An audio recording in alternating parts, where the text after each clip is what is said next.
بسم الله الرحمن الرحیم. فصل نمبر 7 اسم تصغیر. دا اسم په علاماتو کې مصنف رحمه الله دا ذکر کړو چې مصغر بوي لکه رجیل او قریش. نو اوس دلته کې په مستقل فصل کې د مصغر یا د اسم تصغیر تفصیل بیانی.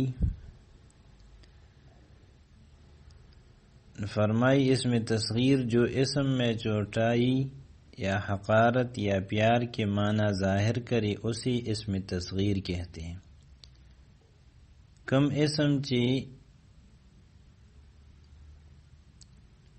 دا وڑکوالی یا دا حقارت یعنی دا سپکوالی یا دا پیار و محبت معنی ظاہر کی نو اغیتا اسم تصغیر ہوئی. لکه رجل دی د دې معنی د سړی او رجیل چې دی نو د دې معنی د وړوکی سړی. نو د رجیل په دې معنی کې د وړوکوالی چې راغی دا د اسم تصغیر کې دو د وجه نه. تصغیر کې ضروری قاعده د یو عام اسم نه مصغر اسم جوړول چې دینو د دې قاعدې څه دي نو هغه دا دي. نمبر 1 3 حرفی اسم کی تصغیر فعیل کی وزن پر آتی ہیں جیسے رجل سے رجیل عبد سے عبید. کم اسم کی چدرے حرفونی او دا غین اسم تصغیر جوڑے یا اسم مصغر تے جوڑے نو دا اغی تصغیر با دا فعیلن پا وزنی. فعیلن مطلب سلور حروف بی پکی حرف اول باندے با زمی، حرف ثانی باندے با فتحی، پا دریم زی کی با یاوی، پا اغی باندے با سکونی او سلورم حرف چی دینو اخو دا اعراب مطابق چی سنگ ویلی کی گی نو آغا سبا ویلیش. 4 حرفی اسم کی تصغیر فعیل کی وزن پر آتی ہے او کو پیو اسم کے سلور حروفی نو دا اغی تصغیر چی دینو اغا دا فعیل پا وزن رازی. جیسے جعفرن سے جعیفرن. دا فعیل مطلب دی حرف اول باندے با زمی، حرف ثانی باندے با فتحی، حرف ثالث با یاوی و سکون بی بی او حرف رابع باندې با کسروی او بیا با آخر کی چکم حرفی نو دا اغی اعراب چی سنگ ویل پکاری اغسی بویلی کی. 3 نمبر 5 حرفی اسم کی تصغیر فعیل کی وزن پر آتی ہے.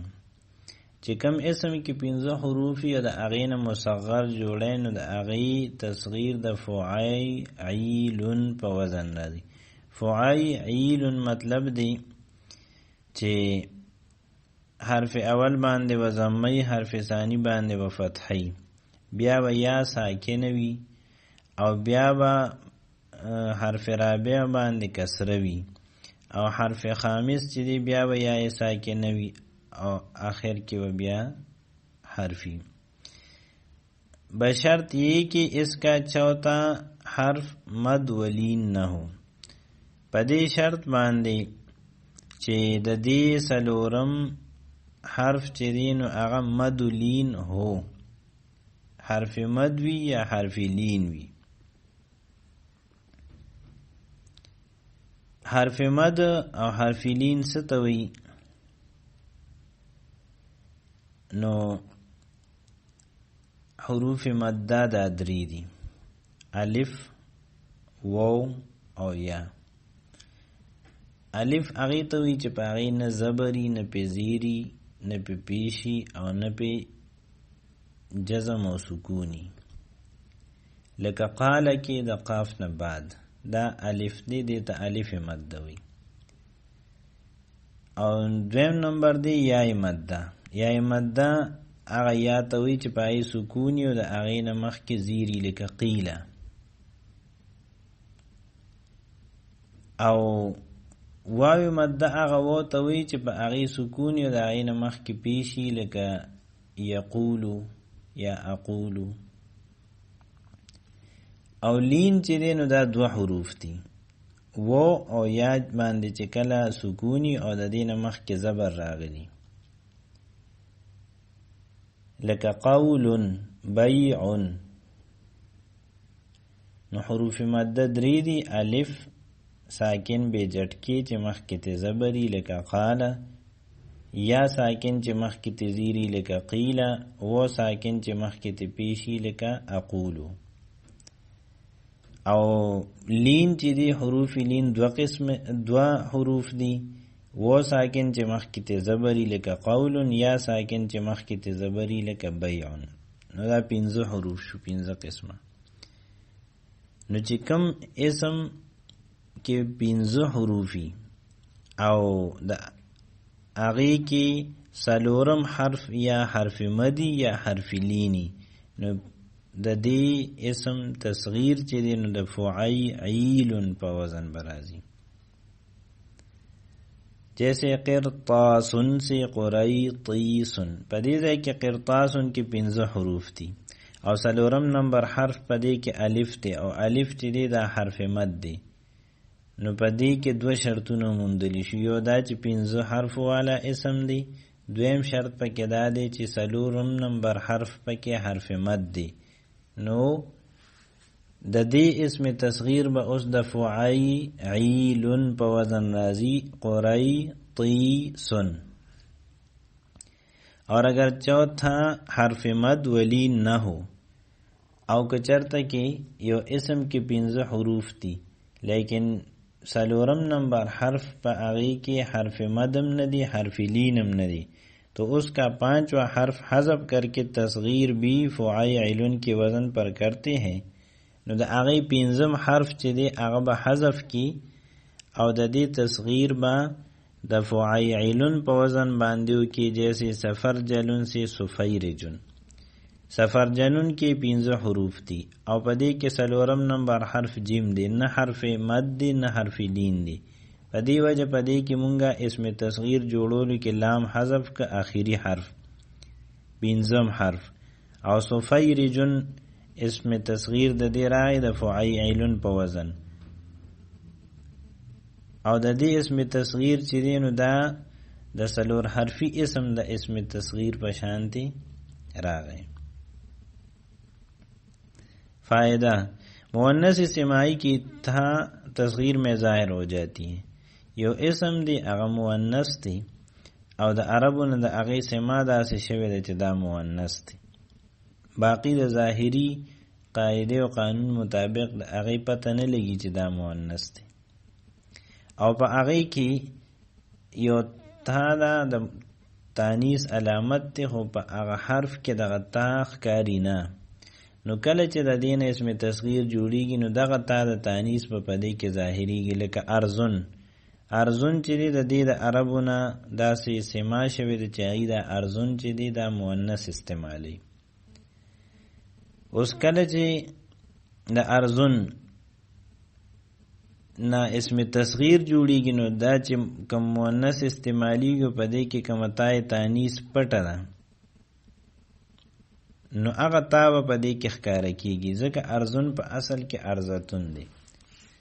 نو چې کله د دې نه اسم تصغیر جوړیږي نو اوریزتون تای تانیث به په دې کې ښکاره کېږي. همدغه شان شمسون دا عرب مؤنث استعمالی نو دا شمستون دی.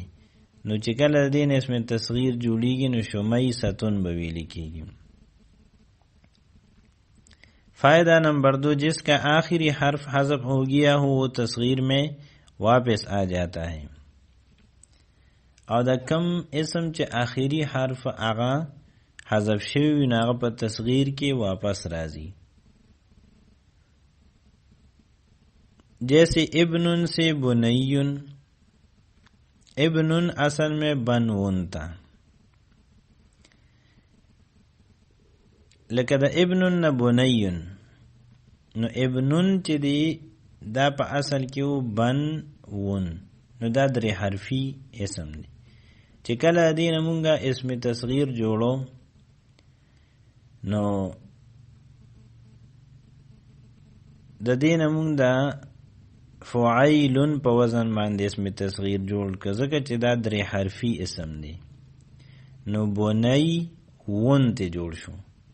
کله چې د دې نه بنی ون جوړ شو نو په دې کې یا او و په کلمه کې یو ځای راغلل. بنی ون یام راغلی ده، پکې وم راغلی ده، دواړه یو ځای دي او اولنی پکې ساکن دی. نو چې موږ وکتل اولنی په دې کې یا ده، هغه ساکن دی. نو د داسې اسم باره کې چې کم کې و او یا راغلی اول پکې ساکنی، د دې باره کې د علم صرف قاعده دا ده چې دې کې به دغه و په یا بدله. نو بنی ون کې مونږه دا و په یا بدل کو، نو بنی یون شو. اوس کله چې لومبي دوه حروف یو شان راشي، یعنی یا او یا و او و، یا با او با، او اولنی پکې ساکنی، نو دا بیا مشدد ویلی شي.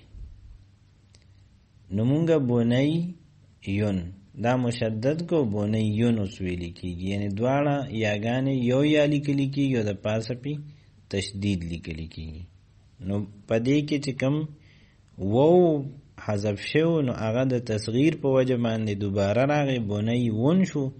بیا د علم صرف د قاعده مطابق هغه وو په یا بدل شو او یا په یا کې مدغم شو، نو یا مشدد لیکلی کیږي. اوس یو یا لیکلی کیږي، اصل کې دو یاګانې دي.